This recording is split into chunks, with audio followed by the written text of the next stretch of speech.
네, 지금부터는 이제 저희가 이제 선생님들하고 제가 소통을 해봤는데 이제 공부를 하실 때 어떻게 하면 조금이라도 에, 안정적으로 점수를 얻을 수 있겠는가 이런 방법을 이야기를 해보니까 선생님들이 다들 본인들 생각이 다 있으시더라고요. 다 있는데도 아무리 이야기를 해도 잘 안 듣는다.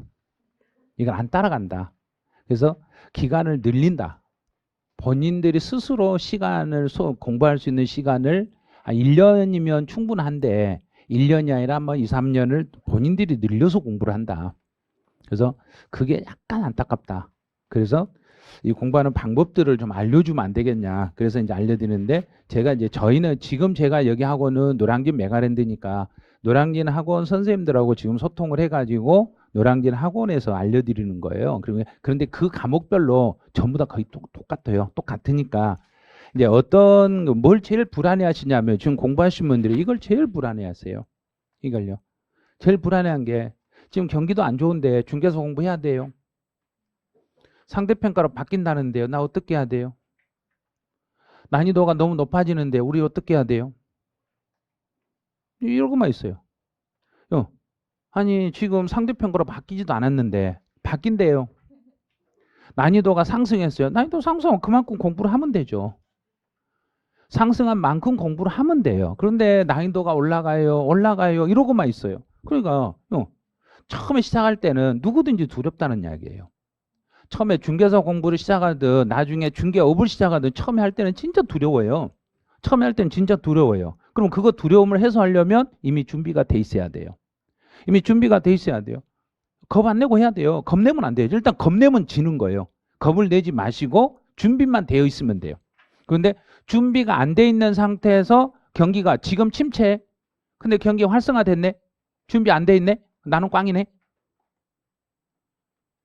지금 침체됐으면 지금 자격증을 따놓고 이 경기는 언제나 경기 순환 주기가 있어요. 주기가 있으니까 내려가면 올라갈 때가 있어요. 올라가는 사이트를 타려면 이미 중개사 자격증을 가지고 있으셔야 돼요. 상대평가로 바뀐다면서요. 바뀌기 전에 따면 돼요. 상대평가 바뀌려면 지금도 5년 넘게 남았어요. 발표되면 무조건 5년이에요. 발표되면 5년인데 지금부터 5년 동안 공부할 거냐 이거예요. 1년 안에 하면 되니까요. 고민하지 마시고 난이도 올라간 건 저희 선생님들이 다 해결해 줘요. 어떤 선생님 해결해 주냐. 지금 합격률 보세요. 지금 이제 33회 지금부터 이제 하나씩 보여드릴 거예요. 33회 합격률이 10대도 합격을 했어요. 그중에 고1도 합격했어요. 고3도 합격했어요. 저희 메가랜드 홈페이지 보면 고3 학생이 공부했던 방법 그 인터뷰해가지고 아마 올라갈 거예요. 고3 학생. 근데 중3 학생도 작년 겨울에 와가지고 작년 겨울에 그 전년도 겨울에 왔을 때는 중3이었는데 합격할 때는 고1이었어요. 그 친구도 야간반에 와서 합격을 했어요.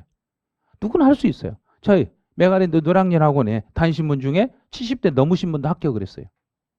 그러니까 나이 때문에 제가 나이가 몇인데요. 나이 때문에 제가 공부 못하겠어요. 그런 생각하지 마시라는 이야기예요.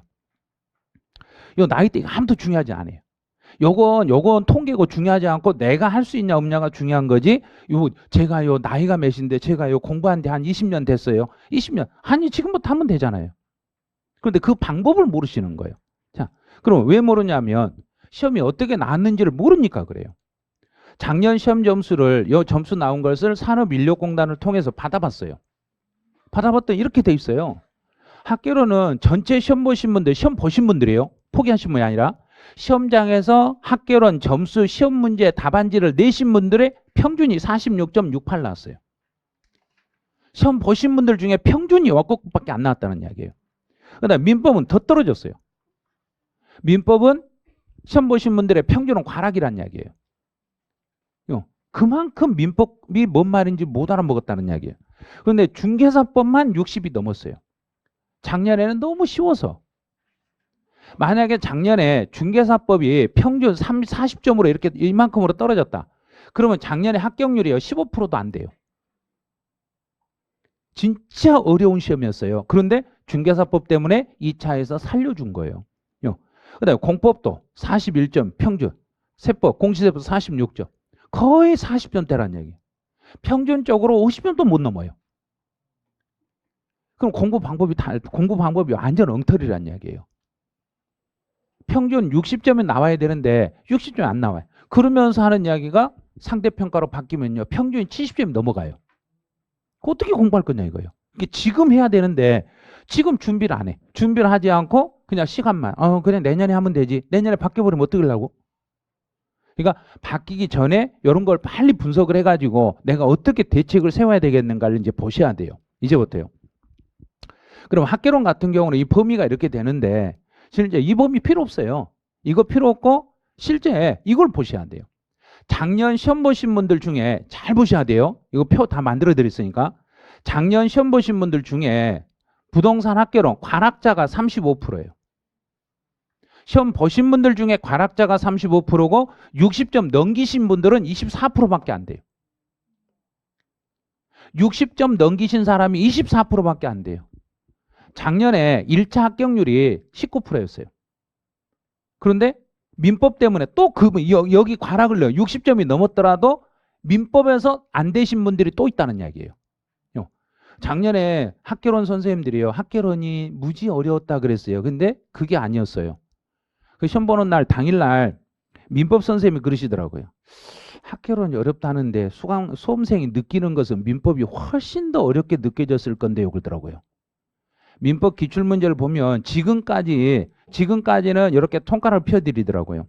5개 지문이 있는데 이 5개 중에 지금까지는 1개에서 2개만 모르게 출제했지 그 전에는 이렇게 이것만 3개는 알 수 있게 냈다 이거예요. 그런데 이번에는 자, 1개만 알 수 있게 내고 나머지 4개는 헷갈리게 내버렸다는 이야기예요. 그러니까 아마 거의 못 풀었을 거예요. 그러더라고요. 거의 민법을 완전하게 잡지 않으신 분들이라면 민법에서 과락이 쓰도록 할 거예요. 그러더라고요. 그런데 좀 있으면 보여드릴 거예요. 민법 과락이 몇 프로인지 한번 기겁하실 거예요. 그래서 지금 현재 내가 점수가 나오면 과락이요. 40점 미만 과락자가 전체 시험 응시자가 17만 명인데 그중에 6만 명, 6만 1000명 이 정도가 과락자예요. 시험 보신 분들 중에 35%가 과락이 났다는 이야기예요. 그만큼 뭐가 잘못된지를 알아야 돼요. 그 잘못된 것을 선생님들이 다 짚어내더라고요. 뭐가 잘못됐다. 그런데 수업 시간에 그렇게 말해도 그거는 듣지 않는다고 그러더라고요. 방식을 완전 고정을 딱 시켜놓고 그 고정된 내용대로만 해나가려고 하니까 도저히 그걸 어떻게 해볼 수가 없어요. 그래서 끝까지 밀어붙여야 되지 않냐 그랬더니 아무리 방법을 써도 딱 여기가 본인이 아니라고 생각해버린다는 이야기예요. 나는 과락이 안 나올 거라고 생각한다는 이야기예요. 그런데 시험 보신 분 중에 35%나 과락이고 대략 40점에서 60점 사이에 있는 사람은 41%예요. 조금만 했으면 다 합격하실 분들인데 이분들이 너무 안타깝더란 이야기예요. 이분들이요. 그래서 60점 넘으신 분이 이것밖에 안 되는 거예요. 학개론은. 그럼 어떻게 공부를 해야 돼요? 하고 물어봤어요. 그랬더니 이렇게 하셔야 돼요. 그러더라고요. 제일 먼저 할 일이 용어를 잡아야 되는데 용어를 너무 무시해버리고 본문에 있는 결론만 보려고 그래요. 그러더라고요. 용어만 잡아도 이 용어만 여기만 잡아도 8문제를 맞춘대요. 학자 정리만 해도 5문제를 맞춘대요. 그러면 이것만 합쳐도 13문제를 맞춘대요. 그럼 과락은 안 나온대요. 14개가 16개가 과락이잖아요. 그러면 여기서 이것만 정리하고 나머지 감정평가론 중에 감정평가는 일단은 머릿속에 어렵다고 느낀다는 이야기예요. 어려운 게 아니라 감정평가는 조문이 있대요. 조문. 감정평가에 조문이 있는데 이 조문은 읽기만 하면 답을 맞출 수 있대요.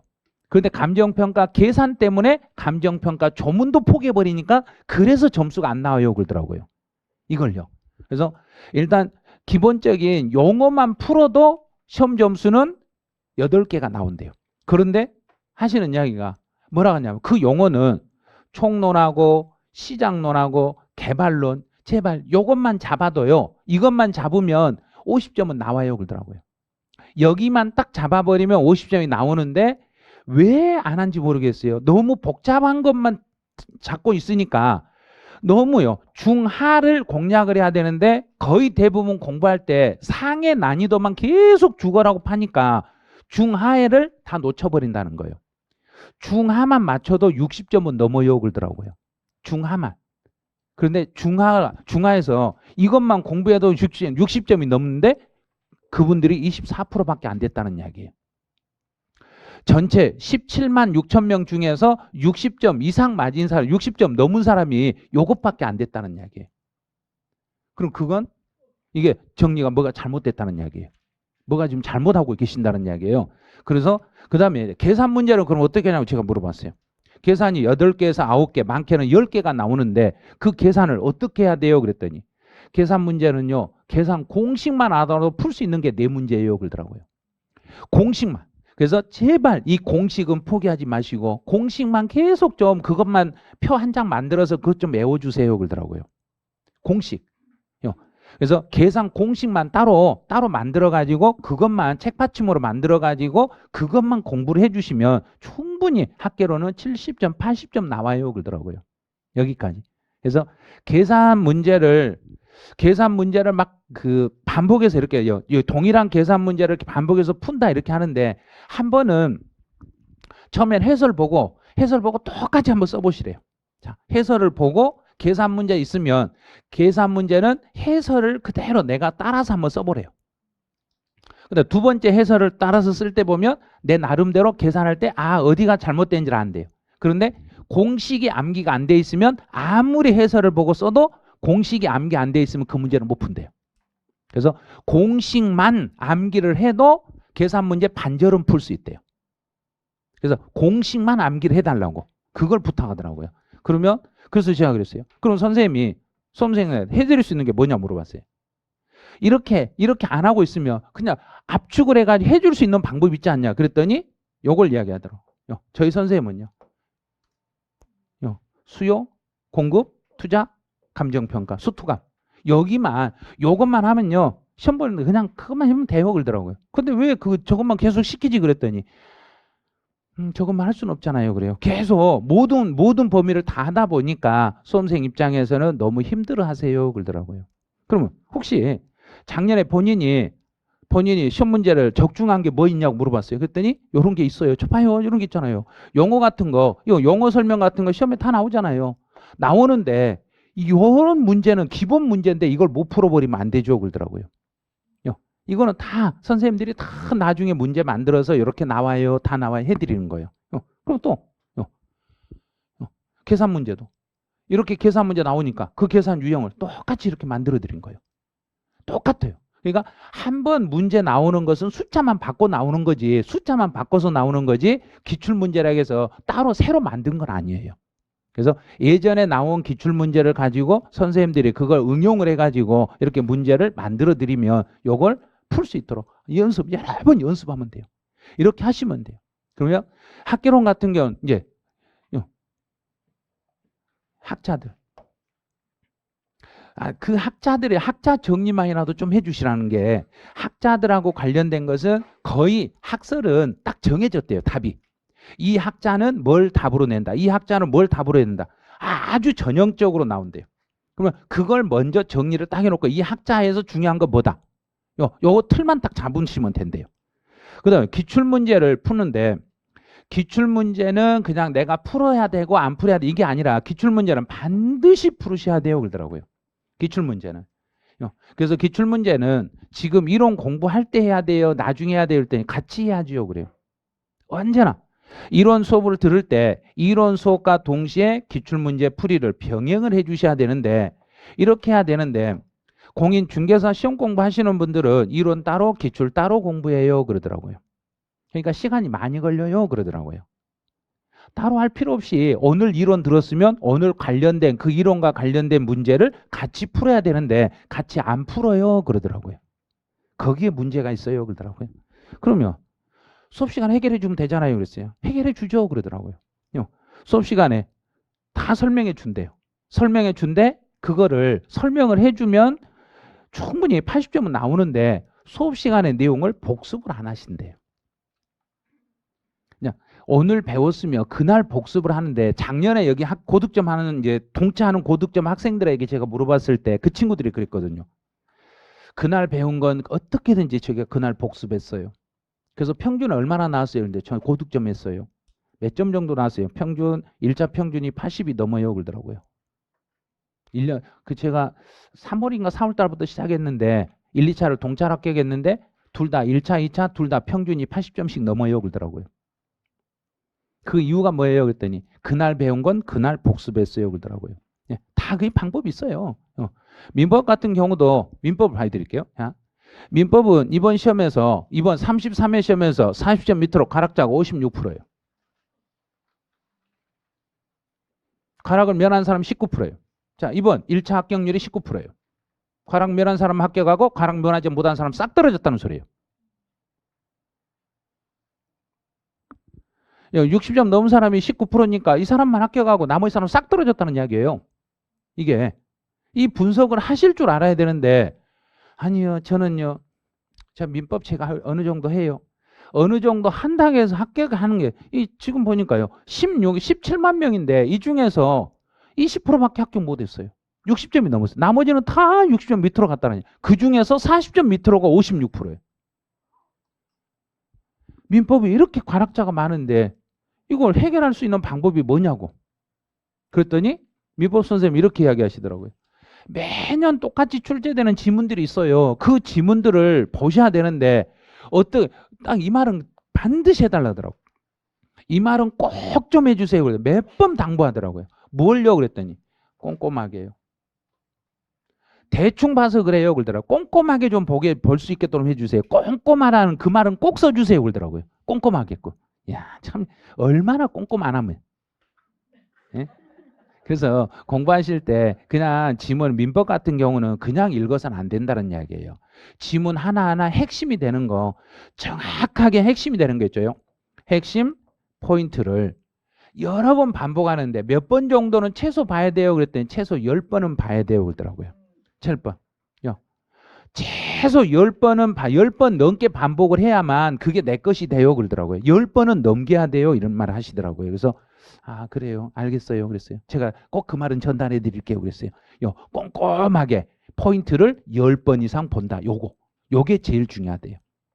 그래서 민법 같은 경우는 일단 과거에 나왔던 기출 지문 같은 것도 보셔야 되는데 그 지문을 그냥 답만 이렇게 읽는 게 아니라 그 지문 속에서 핵심이 되는 키포인트를 찾아가지고 그걸 기회 될 때마다 보셔야 된대요. 여러 번 반복해서. 그래서 실제 시험은 판례가 진짜 많이 나와요. 그럼 기출된 지문이 거의 판례니까 판례를 읽고 그걸 해석하고 핵심 지문을 찾고 요걸 찾는 거예요. 근데 이거를 수험생 입장에서 본인이 못 찾으면 어떻게 해드릴 거예요? 그랬더니 수업 시간에 이렇게 해줘요. 그러더라고요. 핵심으로 딱 나올 수 있는 테마가 있대요. 그 테마별로 24개 테마가 있는데 이 테마에 나와 있는 지문 중에 진짜 중요한 것들을 수업 시간에 다 체크해줘요. 그러더라고요. 그걸 무한 반복을 해주셔야 돼요. 그래요. 무한 반복. 그럼 이제 이렇게 했을 때 본인이 작년에 어떻게 적중했는가 한번 대봐라 그랬더니 이런 게 또 이렇게 보여줬어요. 기출 지문들을 거의 대부분. 그러면 시험은 이거예요. 민법은 절대 단답식으로 안 나와요. 지문 무지 길어요. 그래서 이해하지 않고 암기만 하거나 기출문제를 풀어보지 않고 문제를 풀기가 어렵다는 이야기예요. 그래서 민법 같은 경우는 기출문제 분석을 완벽하게 해주셔야 그래야만이 시험 문제를 풀 수 있대요. 그래서 이 단계를 이렇게 거쳐가래요. 1번, 2번, 3번, 4번을 거치는데 먼저 법 조문을 알아야 판례를 읽을 수 있대요. 조문에서 판례가 연결되니까. 그래서 조문을 너무 등한시하지 마시고 조문을 한 번 정도 몇 조 나오면 그 조문을 한번 읽어보시래요. 그래서 이 조문에서 판례로 왜 이 판례가 나왔는가가 보고 그 판례 내용 중에서 그 학습 내용을 바로 기출문제로 푸는데 이 기출문제가 판례 내용이 거의 기출문제돼요. 그럼 판례 내용 중에서 여기를요. 이 부분. 판례 중에서 이 판례 결론이 뭔가를 그걸 꼭 체크하시래요. 결론. 판례 내용 중에서 결론만 체크를 해가지고 그것만 계속 반복하셔도 된대요. 왜? 결론만 시험에 나오니까. 이런 판례에서 결론은 뭐였는가. 그게 답이 돼요. 그런 식으로. 그래서 이거를 익숙해질 때까지 무한 반복하시래요. 한 번 해서는 안 된대요. 민법 같은 경우는. 그래서 여러 번 반복을 해가지고 학습을 하면 최소 10번은 해야 된대요. 최소. 지금부터 최소 10번 정도는 반복을 해 주셔야 그래야만이 민법에 60점을 넘길 수 있대요. 60점을 넘길 수 있는 방법은 무한 반복밖에 없대요. 똑같은 지문을 한 번 봤다 해서 나도 부르지 말고 한 번 본 것을 다시 보고. 그래서 선생님 어떻게 하는 방법을 권했냐면 그 출력을 할 때 한 번 출력을 하고 봤던 지문을 다음 한 며칠 뒤에 다시 그걸 새롭게 출력하시래요. 새롭게 출력해서 다시 한번 다시 한번 정리해 보래요. 똑같은 것을 책을 칠해놓은 걸 보는 것보다는 다시 출력해서 한 번 더 정리해보고 출력해서 또 거기다 체크해보고 출력해서 체크하면 나도 모르게 한 5번 넘어가면 내 손이 핵심 포인트로 딱 찍어진대요. 핵심 포인트로 찍어진대 이렇게. 그럴 정도까지 공부를 해주시면 민법은 고득점이 가능하대요. 그럼 60점을 넘기는 방법은 간단하대요. 꾸준하게 하는 방법. 그것밖에 없대요. 네. 그럼 중개사법 선생님은 제일 편하게 대답을 하셨어요. 왜? 저는 과락이 많이 없었어요. 그러더라고요. 야, 과락이 20%밖에 안 나왔으니까. 그리고 60점 넘은 사람이 58%나 됐으니까. 엄청났죠. 거의 시험 보신 분들 중에 거의 반절 이상 60% 정도가 60점 다 넘겼다는 이야기예요. 중개사법은 다 이렇게 넘겼다는 이야기예요. 그래도 과락자가 어떤 분들이 60점 밑으로 맞았냐 그걸 해결할 수 있는 방법 좀 알려주라. 그랬더니 수업만 잘 들으면 돼요. 그러더라고요.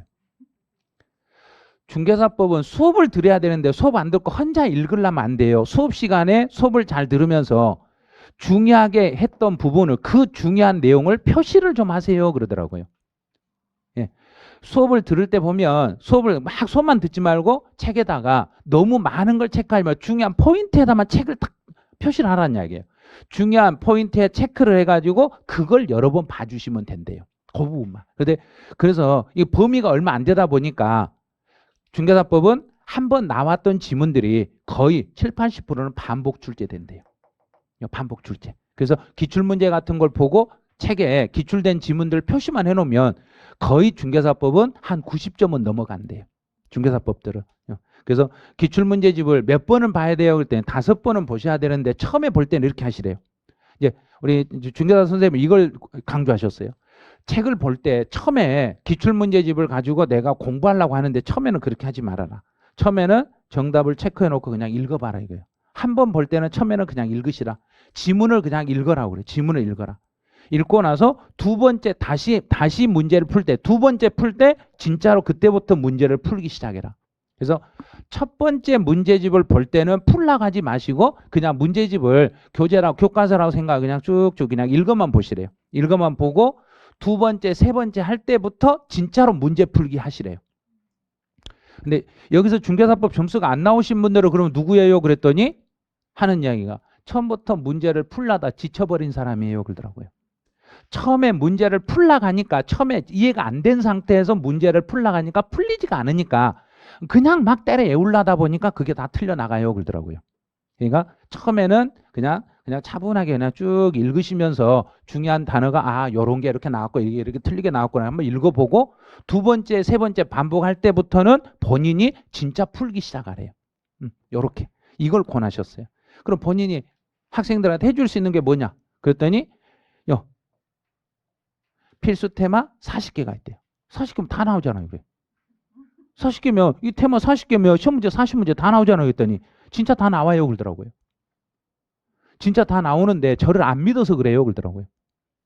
그냥 믿고 선생님 믿으면 다 나와요. 그러더라고요. 근데 사실은 저는 믿거든요. 왜냐하면 기출문제 저희가 한번 시험 문제 나오면 기출문제 해설할 때마다 만나는데 그때마다 한결같이 그래요. 중개사법은 90점 밑으로 맞으신 분은 그 사람들은 과락이에요. 그러더라고요. 지금 이 시험에서 90점도 안 나온 사람은 과락이라고 생각하면 돼요. 공부 안 한 사람들이에요. 그러더라고요. 그만큼 정기적으로 손만 들으면 90점은 다 넘고 거의 만점 다 나와요. 그러더라고요. 그러니까 중개사법 같은 경우는 수업 시간에 충실하면 된대요. 다른 거 별도로 뭐 하려고 하지 마시고 수업 시간에 충실하게 하고 수업 시간에 한 중요한 내용을 체크해가지고 이걸 기출문제 지문을 계속 읽으면서 반복 학습하시면 충분히 고득점 거의 만점까지 다 나온대요. 이거는요. 그래서 중개사법도 보면 선생님이 이렇게 똑같아요. 이 지문들요. 중개사 기출문제나 쪽집게 백선에서 제공했던 문제나 거의 그 지문이 그 지문이에요. 이렇게요. 몇 개씩만 따온 거예요. 요 계산 문제도 요 숫자도 똑같이 나왔어요. 요 쪽집게 백선 88번 문제하고 중개사법 39번 문제하고요. 똑같아요. 요 같은 문제 유형으로. 이런 식으로. 그러니까 문제를 이렇게 해주고 다 해주니까 손만 제대로만 들으시면 된다고 계속 강조하시더라고요. 근데 중개사법은 거의 내용이 얼마 안 되기 때문에요. 그러니까 작년에 출제됐던 문제가 또 다시 또 매년 반복으로 그대로 출제될 수 있으니까 그래서 여러 번 그냥 지문 순환적으로 읽으시면 충분히 다 된대요. 이거는요. 그래서 그런데 이제 여기만 좀 주의해 달라고 그러더라고요. 기출문제를 풀면서 어디가 함정인지 함정이 되는 포인트가 있대요. 그 함정 포인트를 찾아가지고 너무 쉬운 내용일지라도 그냥 건너가지 말아요. 아주 쉬운 내용일지라도 그걸 꼼꼼하게 세밀하게 점검을 좀 해주래요. 그렇게 하셔야지. 중개사법에서 점수가 안 나오신 분들은 너무 방심한 돼요. 이건 너무 쉬워. 그리고 그냥 소홀하게 넘어가 버리니까 그걸 못 잡아낸대요. 그래서 중개사법 같은 경우는 이제 아무리 쉬운 내용도 그냥 세밀하게 한번 점검을 해주시래. 그렇게 하면 중개사법은 고득점이 나옵니다. 이렇게 이야기하시더라고요. 그리고 이제 공법 선생님하고 제가 이야기했을 때 공법은 관학을 면하려면 어떻게 해요? 그럴 때 일단 시험 분석부터 한번 보시죠. 내가 그랬어요. 자, 근데 관학자가 43%가 나왔어요. 공법도 꽤 많이 관학자가 나왔어요. 그런데 여기서 더 중요한 게 있어요. 60 넘으신 분들이 11%밖에 안 돼요. 공법에서 60점 넘은 사람들이 33회 시험에서는 11%만 넘겼어요. 그런데 합격률은 36%예요. 그게 중개사법 아니었으면 11%밖에 합격을 못했다는 소리예요. 무려 25%가 떨어졌다는 이야기예요. 역대급 시험이 됐을 거란 말이에요. 그걸 분석을 못 하시면 안 돼요. 이거 중개사법에서 60점 넘은 사람이 몇 명 되지를 않아요. 다 해서 9,000명밖에 안 돼요. 시험은 88,000명이 봤는데 공법이 이렇다는 이야기. 공법이 중개사법이 살렸다는 이야기예요. 중개사법 아니었으면 진짜 너무 많은 분들이 작년에 안 됐을 거예요. 중개사법 때문에 공법을 커버시켜 준 거예요. 그럼 이제 여기에 계신 분들을 어떻게 공법을 살려야 되냐 물어봤을 때 살리는 방법은 이거다. 자, 국토계획법이나 건축법 요거 두 개는 꼭 잡아주라. 이거는 그렇게 복잡하지 않다. 이거는 할 수 있으니까 이 부분만큼은 잡아놓으면 여기를 두 개를 딱 잡으면 일단 40점은 나온대요. 이 두 개를 잡으면. 이 두 개를 잡으면 일단 관학은 면할 수 있대요. 관학은 면하는데 그 다음에 거기에서 50에서 40에서 50점 넘고 60 가까이 나오려면 뭘 해야 되냐 했더니 조합과 관련된 출제되는 지문을 좀 그것만 조합하고 관련된 것만 따로 정리를 좀 해주시래요. 조합하고 관련된 게 시험에 나오는 게 매년 몇 개씩 나온대요. 그래서 그건 어렵지 않으니까 기출된 문제 한 번 나왔던 지문이 또 약간씩만 바뀌어서 나온대요. 약간만 바뀌어서 나오니까 조합하고 관련된 이런 지문들만 정리하시면 그러면 50점에서 60점 사이까지는 나온대요. 그럼 60을 넘기려면 어떻게 해야 되냐 그랬더니 여기도 똑같아요. 자주 출제되는 지문이 있는데 이걸 반복하는 방법밖에 없어요 그러더라고요. 그러면 공법은 100점을 맞으려고 공부해야 되냐? 아니요. 공법은 절대 100점 맞으려고 공부하면 안 돼요 그러더라고요. 공법은 70점 정도 맞추려고 공부를 하셔요 그러더라고요. 공법은 70 정도만. 그래야 70 정도를 목표로 공부를 하면 55점에서 65점이 나온대요. 그래야 관학을 면할 수 있대요. 그런데 많은 분이 60점 정도나 50점을 목표로 공부를 하니까 관학이 나와버린대요.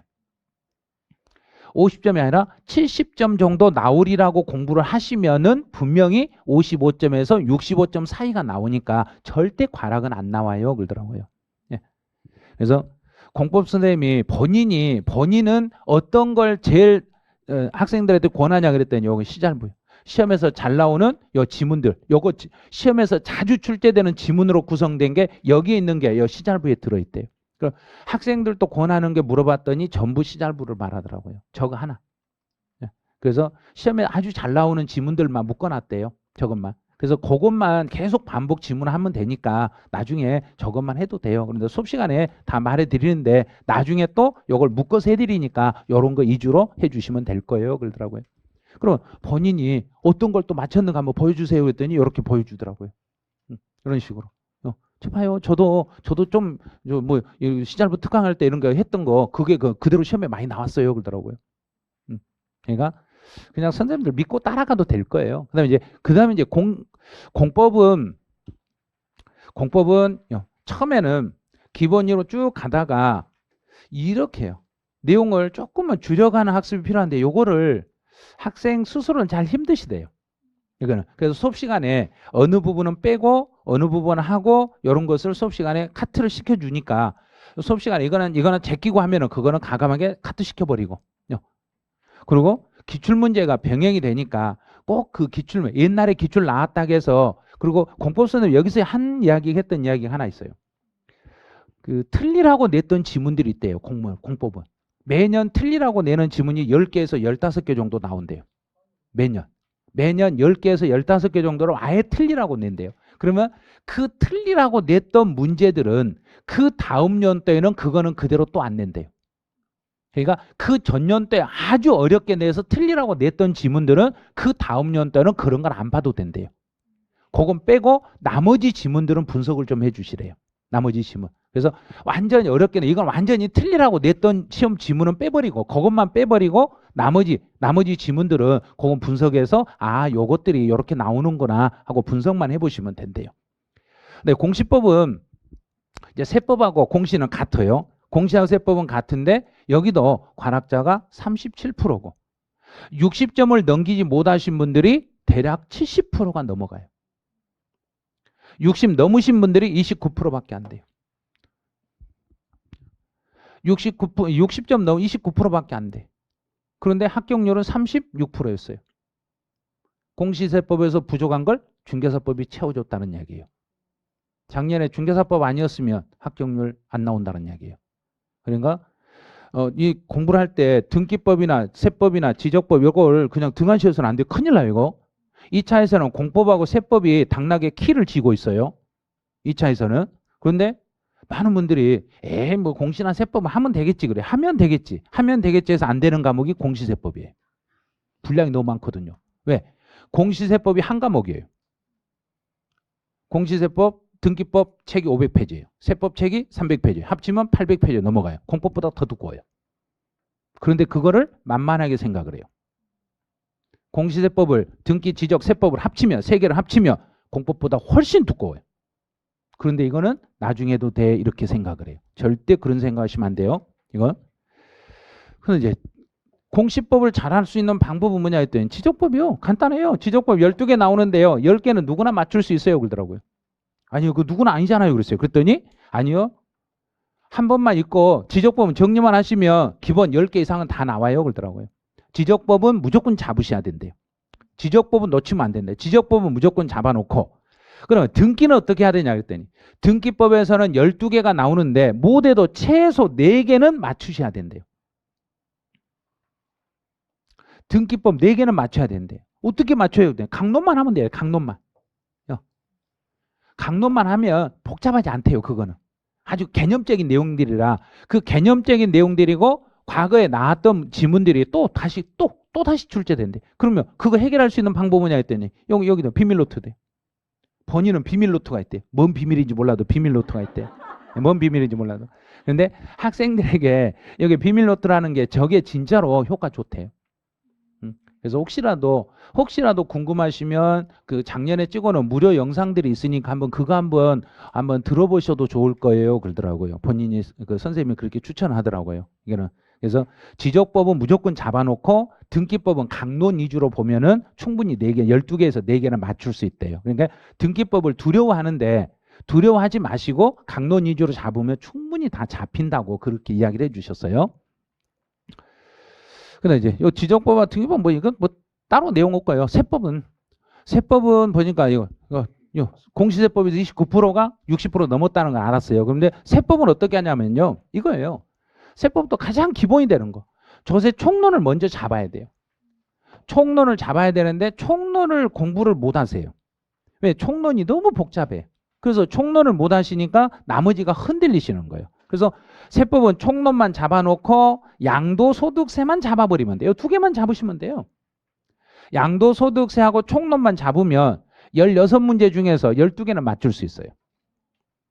총론만 잡으면 12개를 맞출 수 있어요. 그런데 총론이 안 되면 4개밖에 못 맞춰요.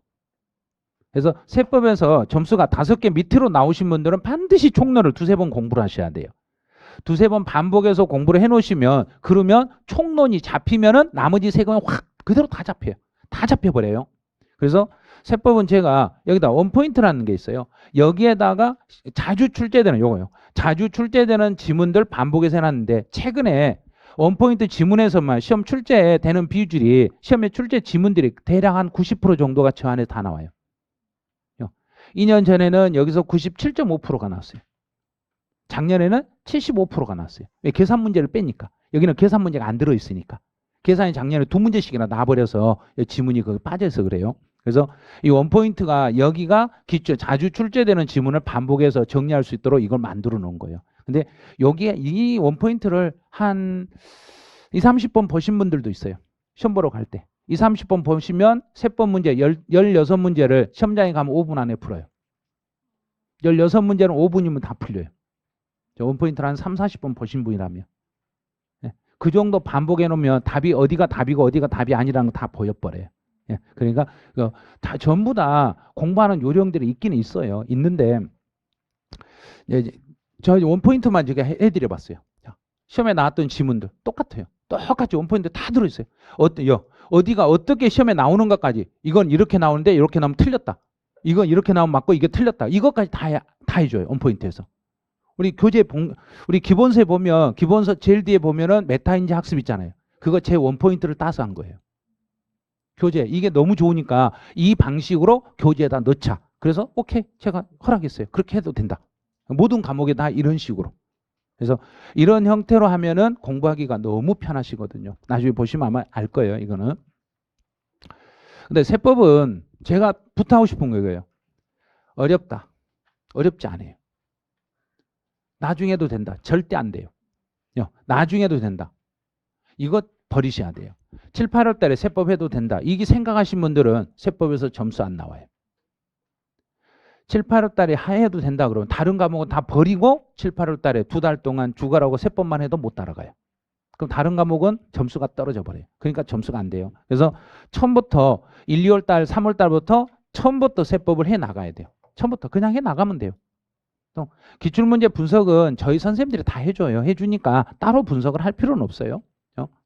그러면 이제 동차 지금부터 잠깐만 이제 제가 몇 가지만 알려드릴게요. 자, 동차를 준비할 때 이제 이거 동차든 이게 작년에 했던 분이든 무조건 다 동차로 준비한다고 생각하고 공부하는 요령 간단하게 간략간략 빨리 알려드릴게요. 일단 동차를 준비하든 작년에 했던 무조건 이론을 반복해야 돼요. 내가 작년에 봤는데요. 작년에 봤으면 합격을 했어야 돼요. 그 생각 버리시라는 이야기예요. 무조건 지금 새로 다시 반복하시라는 이야기예요. 반복을 해야지. 아니요. 내가 작년에 10번이나 봤는데요. 작년에 10번 봤으면 합격하시고 가셨어야죠. 그래요. 그러니까 그냥 하시라는 이야기예요. 그냥 올해 합격할 수 있을 정도로 반복해버리라는 이야기예요. 반복해서 올해 안에 끝내버리라는 이야기예요. 그럼 10번에서 안 되면 100번 하고 100번에서 안 되면 1000번 해버리고 반복해가지고 올해 안에 합격하도록 공부를 해버리시라는 이야기예요. 무조건 반복하셔야 돼요. 그 다음에 기출문제를 풀 때 이렇게 하세요. 기출문제 지문만 그 지문이 이게 답이다 답이 아니다 이게 하는 게 아니라 기출문제만 공부하지 말고 기출 확장형으로 하라는 얘기예요. 이게 무슨 말인지를 알아들으셔야 돼요. 이게 작년에는 이렇게 나왔어요. 그런데 제가 강의할 때 그러잖아요. 작년에는 이렇게 나왔으니까 올해는 절대 그렇게 안 나와요. 이제는 이렇게 나올 거예요. 그걸 기출문제에서 터득을 하시라는 이야기예요. 작년에 A라고 나왔으면 올해는 A라고 절대 안 나와요. 올해는 A 아니면 A 다시 또는 B 이렇게 나와요. 예를 하나 들어드릴게요. 이 32회 때는 종합부동산세 물납이 나왔어요. 그럼 물납은 이제 안 나온다. 이제는 33회는 양도소득세 물납 나온다. 확장해서 해석했어요. 제가. 그런데 33회는 양도소득세 물납이 진짜로 나왔어요. 이렇게 공부를 하시라는 이야기예요. 이 형태로 공부를 하셔야 되는데 기출문제집에 있는 지문을 달달달 외워. 그걸 외운다고 시험에 그대로 내냐 이거. 출제위원들이 절대 그대로 안 내요. 그 기출된 지문을 약간만 확장을 해가지고 여기에서 기출문제가 나왔으면 조금만 확장하면 돼. 조금만 확장하면 옆으로 눈만 살짝만 틀면 돼. 그 옆에 있는 것까지 보시란 이야기예요. 그 지문에서 뭐가 연관되는가, 연관되는 걸 찾아내시란 이야기예요. 그걸 찾는 연습이 필요하신 거예요. 요게 제일 필요한데 이걸 안 해. 뭐만 하냐? 기출문제만 공부해. 기출문제만 공부해서 기출문제만 해가지고는 시험에 합격 못해요. 이런 말을 하시는 거예요. 기출문제 분석을 한다는 것은 기출문제를 확장해서 공부한다 이런 뜻이지 기출문제만 하는 게 아니라는 걸 꼭 알아두셔야 돼요. 그 다음에 내가 이론을 볼 때 아는 것하고 모르는 것을 반드시 구분을 좀 해주셔야 돼요. 이거는 내가 완전히 알았어. 그럼 완전히 알았어. 그러면 그건 제껴버려도 돼요 이제. 그런데 이해가 안 됐어. 그럼 이해 안 된 것은 표시를 해놓고 다시 볼 수 있도록 표시를 하셔야 돼요. 그래서 완전히 이해되는 것과 이해 안 되는 것을 구분할 수 있는 능력이 있으셔야 돼요. 그 다음에 난이도, 중하의 난이도는 절대로 포기하면 안 돼요. 중하의 난이도만 잡아버리면은 평균 60점은 나와요. 작년 시험은 자, 세법만 제가 잠깐 소개시켜요. 작년에 세법은 상해 문제가 8문제, 중해 문제가 8문제 이렇게 해서 총 16문제 나왔어요. 하해 문제는 한 문제도 안 나왔어요. 그러면 중해 문제가 8문제 나왔으니까 공부를 등한시 하신 분들은 6개 정도밖에 못 맞춰요. 작년 시험은. 근데 공부를 조금 잘하신 분들은 14개, 15개를 맞춰요. 상해 문제가 나와도. 근데 중하의 난이도를 완전하게 이해를 해버리면 상해 문제까지도 어느 정도는 풀어내요. 그런데 공부하실 때 이거는 내가 알아. 이건 알아. 그래서 중도 이 정도는 뭐 그러고 여기를 죽어라고 공부해. 이걸 죽어라고 공부했는데 이걸 다 틀려. 공부 안 한 거에서 나왔는데 너무 쉽게 나온 걸 다 틀려. 그러니까 어중간하게 공부한 몇 개를 맞춰. 중하의 문제는 뿌리를 뽑아버리셔야 돼요. 중하의 난이도는 내가 어떤 방식으로 나와도 안 틀리게끔 완전히 뿌리를 뽑는 공부를 하셔야 돼요. 그렇게 해주셔야만이 무조건 60점이 넘어가요. 이거는요. 그 다음에 이제 중개사 시험은 1차 과목, 2차 과목을 구분하시면 그건 2년, 3년 걸려요. 중개사 시험은 하루에 보는 시험이에요. 오전에 보고 오후에 보는 시험이지 1차, 2차로 나누는 시험이 아니에요. 그날 보는 시험이에요. 1차 과목과 2차 과목을 구분하지 마시라는 거. 1차, 2차를 구분해서 공부하시면 2년에서 3년 걸려요. 올해 1차 합격했어. 내년에 2차 합격한다는 보장 없어요. 그 해 1, 2차를 같이 하시는 거예요. 만약에 1, 2차를 같이 해서 올해 혹시 1차만 합격하고 2차를 떨어졌다. 그럼 내년에 2차 공부할 때는 훨씬 수월해요. 그런데 올해 1차만 죽어라고 해가지고 1차 합격했어. 내년에 2차 엄청 어려워요. 그럼 2차 내년에 합격할 수 있는 확률이 30%밖에 안 돼요. 그러니까 1, 2차를 무조건 같이 해야지 1차다 2차다 구분하지 마시라는 거예요. 근데 거의 대부분 구분해요. 1차부터 하고 2차 하고. 그러면 1차 합격하고 2차 내년에 꼭 합격할 수 있겠는가 물어보면 아니요. 그런데 왜 그렇게 하세요 그래? 그런데 이걸 하루에 시험 본다는 걸 생각하시고 무조건 1, 2차를 6과목을 같이 가라는 이야기예요. 같이 가셔야지 1차 따로 2차 따로 이렇게 하시면 시험 기간만 길어진다는 걸 생각하셔야 돼요. 그다음에 지금까지는 절대평가라는 거. 절대평가니까 옆 사람 신경 쓰지 말라는 이야기예요. 옆 사람이 점수가 잘 나오든 말든 신경 쓰지 마시고 나간 60점만 넘으면 되는 거예요. 옆 사람이 모의고사 60점 넘었다 해서 다 필요 없는 거예요. 나만 넘으면 돼요. 절대평가니까. 그러니까 절대 상대라는 생각을 버리라는 이야기예요. 그래서 모의고사를 보고 상대방이 점수 잘 나오고 내가 조금 나왔다고 너무 기죽지 마시라는 거. 내가 60점만 넘기면 돼요. 내가 넘기면 돼요. 그래서 나하고만 싸우면 돼요. 내가 왜 60점 못 넘기냐. 나를 지책을 해야지. 왜 저 사람은 잘하는데 왜 나는 못하냐. 이 생각하지 말아라는 거. 공부할 때 이게 진짜 이거 절대평가라는 사실 꼭 알으셔야 돼요. 그래야만 공부하는 요령이 생겨요. 그런데 이게 요거를 강조하신 분이 있더라고요. 매일매일 꾸준히 해야 된다. 매일 하루에. 자, 어떤 분이 이런 말을 했어요. 하루에 몇 시간 공부하는가요? 네, 하루에 4시간 한대요. 하루에 몇 시간 자는가요? 네, 8시간 자는데요. 그렇게 어떻게 공부했어요? 저는 매일 했는데요. 매일 했네요. 아니, 진짜 매일 했냐고 그럴 때. 네, 제가 매일 하루에 4시간씩은 했는데요. 무슨 일이 있어서 못하면요. 네, 잠 안 자고라도 했죠. 매일 4시간은 했죠. 매일매일 하는 게 중요한 거지. 하루에 몽땅 나 오늘요 한 10시간 공부했어요. 내일 하루 종일 놀아. 그 다음에 놀아. 그거 안 돼요. 딱 정해놓고 자기 나름대로 루틴을 만들어 놓으시라는 얘기예요. 저 같은 경우는 그러거든요. 제가 1시에 자면 4시 반에서 5시에 일어나서 그때부터 아침 7시까지 작업을 하거든요.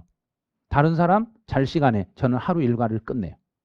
그러니까 하루 일과를 끝내니까 다른 사람은 하루 일과를 시작하는데 이미 나는 끝내놓고 내나 할 일 하고 있다는 얘기. 그럼 놀고 있어요. 진짜 편한 것처럼 보여요. 근데 안 그러거든요. 그 시간을 자기 나름대로 이걸 만들으셔야 돼요. 그걸 하루도 빠짐없이 하셔야 돼요. 어떤 분은 그러더라고요. 제가요 여행 가서도요 가족들이 잘 때 새벽에 일어나서 공부했어요. 다른 가족들이 자고 있는데 공부하니까 아무도 몰랐어요 그러더라고요. 저는 여행을 가서도 책을 가지고 가서 그 시간만큼 지켜서 공부할 수 있는 시간을 지켰어요. 그래서 1년 안에 동체 합격했어요 그러더라고요. 나름대로 다 고통이 있어요. 그러니까 이런 걸 다 스스로 만들으셔야 돼. 그런데 이걸 못 만들어요. 못 만들고 나서 시간이 없다고 그래. 근데 시간이 없는 게 아니라 이게 안 되면 2년, 3년 하시면 돼요. 안 그러려면 정해놓고 매일 꾸준히 해가지고 1년 안에 끝내버리라는 이야기예요. 1년 안에 끝내는 방법은 바로 이런 거예요. 그리고 공부하실 때 저도 이 방법을 권하는데 이 방법을 권하신 분이 있더라고요. 먼저 이론을 정리하고 나서는 기출문제를 봐야 돼요. 기출문제가 어느 정도 해결되면은 그때 가서 예상문제를 봐야 돼요. 제가 책을 이렇게 하거든요. 그래서 그분이 이걸 강조했더라고요. 초등학교 교과서를 보여주더라고요. 초등학교 교과서 보면 먼저 개념 이론이 나오고 간단한 문제 나오고 그 다음에 이론 나오고 기본 개념 학습 나오고 개념 확인 문제 나오고 실전 문제 나오고 초등학교 교과서가 이렇게 돼 있어요. 그런데 왜 중개사 교과서는 그렇게 된 게 없어요? 이렇게 말하더라고요. 그래서 엄청 찔렸어요. 중개사 교과서도 표준 교과서를 초등학교 교과서처럼 만들어만 주면 누구든지 공부할 수 있게끔 돼 있을 건데 그게 안 돼 있어요. 그래서 중개사는 과목이 기본서 1권, 기출문제집 1권, 예상문제집 1권 요 3개를 더해서 공부를 하셔야 돼요. 그런데 따로따로 하는 게 아니라 함께 하시란 이야기예요. 그래서 기본서하고 기출은 요거는 같이 하시고 기출이 어느 정도 정리가 끝나면 그때 가서 예상문제집 이렇게 넘어가셔야 돼요. 그래서 이론 정리할 때 기출하고 같이 가고 기출 끝나고 나고 기출이 어느 정도 정리가 되시면 그때 가서 예상문제집 요거 풀어보시면 마무리 정리로 이렇게 풀어보시면 돼요. 자, 기출 분석을 왜 하는가? 자, 우리가 이제 기출문제 분석을 한다는데 기출 분석을 왜 하는지를 알으셔야 돼요. 어떤 식으로 문제가 출제되고 있는지를 알으셔야 돼요. 또 어떤 점을 주의해야 되고 어느 범위까지 공부를 해야 되는지가 기출문제에서 보여주는 거예요. 그 다음에 어떻게 함정을 파는지 출제위원들이 어디에다 함정을 파는지 무엇이 중요하고 또 무엇이 안 중요한지 이걸 기출문제에서 보여주는 거예요. 그래서 기출문제를 분석을 하셔야 돼요. 그런데 기출문제를 이제 공부하려면 어떻게 하는가? 기출문제는 앞에서 그랬죠. 푸는 게 아니라고. 내가 푸는 게 아니에요. 기출문제는 푸는 게 아니라 그냥 공부하는 것이에요. 기출문제집을 가지고 그냥 개념 정리를 하시란 이야기예요. 문제풀이 하지 마시고. 그런데 기출문제에서 실수하신 분들은 전부 다 기출문제 문제풀이에서 내가 이번에 풀었는데 기출문제 몇 개 맞았다 그러고 있어요. 안 중요해요 그거. 그래서 기출문제는 정답이 몇 번인지 생각하지 마시고 그 지문 한 줄 한 줄을요. 지문 한 줄 한 줄이 5개라 OX라고 생각하고 지문을 정리하시란 이야기예요. 기출문제 5개 지문을 그 지문 한 줄 한 줄을 OX라고 생각하시고 하시라냐. 그래서 기출 지문 분석이 필요한 거예요. 지문 분석이 필요한 이유가 그거예요. 그럼 기출문제 5개의 지문을 각각 하나씩 분석을 해 가셔야 돼요. 지문 한 줄 한 줄을 분석해 가시면 돼요. 그래서 그 중에서 옳은 지문은 이렇게 해서 올바르구나. 이건 틀렸다. 그럼 틀린 거 왜 틀렸냐 해설보면 있잖아요. 해설보면 틀린 게 있으니까 틀린 부분만 밑줄 그어놓고 여기를 틀리게 하네. 요렇게 틀리게 하네. 그리고 틀리게 하는 부분을 찾으면 돼요. 어디가 틀렸는지 그 이유가 뭔지 그 해설을 보면 나와. 근데 그래도 모르겠다. 그러면 교재 찾으시면 돼요. 교재나 해설을 보고 고쳐놓으면 돼요. 틀린 것만 고치기만 해도 돼. 처음에는. 그러고 나서 두 번째 할 때 고쳤던 내용이 요건 여기가 중요한 거고 여기는 안 중요한 거고 여기는 틀리게 내는데 요렇게 이 지문을 요렇게 바꿔치기 하네. 그 바꿔치기 하는 것만 알기만 하면 돼요. 그래서 기출 5개 지문을 각각 하나씩 OX라고 생각하고 공부를 해주시라는 이야기예요. 이렇게 하시면 돼요. 기출 지문은. 그 다음에 기출 문제 지문을 지문만 모아놓은 책들이 있어요. 내가 기출문제 지문을 모을 수가 없으면 지문 모음 교재 있을 거예요. 이런 걸 하나씩 준비해가지고 그 지문만 계속 분석해서 읽어버리시라는 이야기예요. 내가 부족한 과목들은. 예를 들어서 민법 같은 거. 민법은 특히요. 기출문제 지문 요거 진짜 중요하시네요.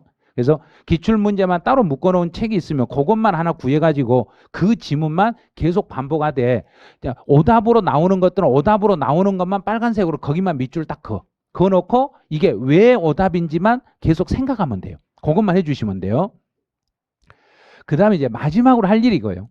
기출문제를 다 분석을 하고 OX 연습을 했으면 그 기출문제를 시험 보는 것처럼 풀어보시라는 거예요.